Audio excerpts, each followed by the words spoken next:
We take a step back then, Donald. So year 11, 12 in Australia, it's tough changing schools, even if you're not from China at that age. So obviously, you said you were nervous. You said there was all these things. How did you how did you adapt academically and then also socially? Believe it or not, I was a rock star. I was a rock Well, star. on the sunny coast, for a lot of people that don't know, there's not a lot of Asians. Not of There really ages. isn't. I was like eight Chinese students, including me, went to Kawana State College, and I was, I speak to everybody. I smile a lot. I do a little bit of kung fu. There was there was sort of a pathway with a roof, right? Yep. To connect to different home groups. And then so actually the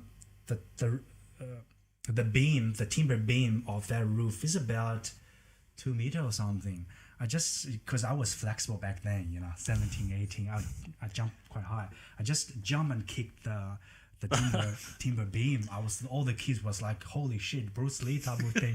Yeah, this is normal. I do this all the time. And I enjoyed every day studying there, and then and I also got elected as a school captain.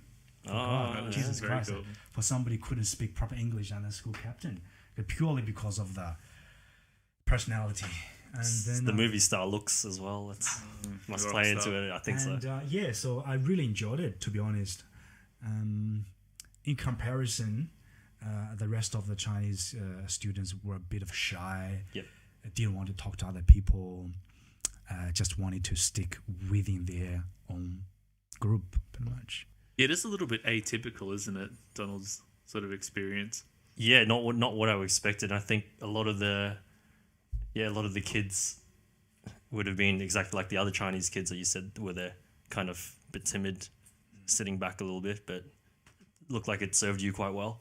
Very well. I wasn't confident at all back in China because you were judged. I was judged. Most of kids judged by their academic performance. Yep. The outcome. So,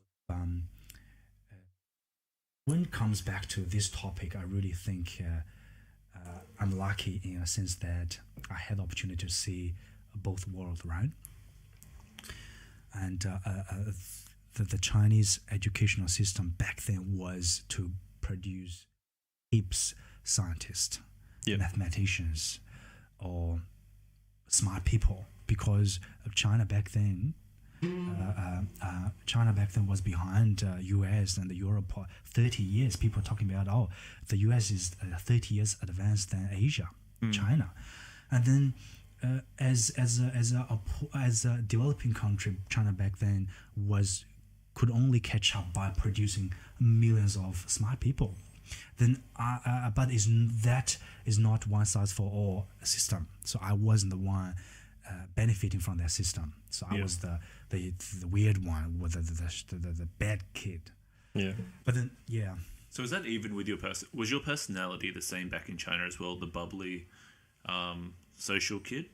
yeah, always the same. But at the same time, although my academic performance wasn't good, but still I got elected as they give you this title, A class captain or something. not class captain. It's more like a subject representative. Yeah.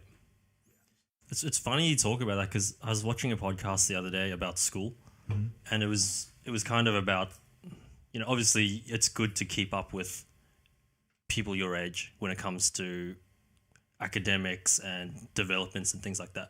But they're saying with school, you put in this box that if you're not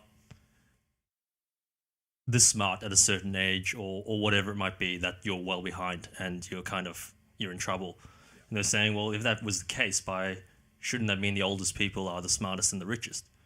Which isn't true, right? It's never true. So it's just another way of looking at school. And it's not to say that school's bad or anything. It's just from a kid's psychology who can't really understand the difference between this guy's smarter than me, I need to then be better or whatever it is. Yeah. They, it can definitely mess with your head.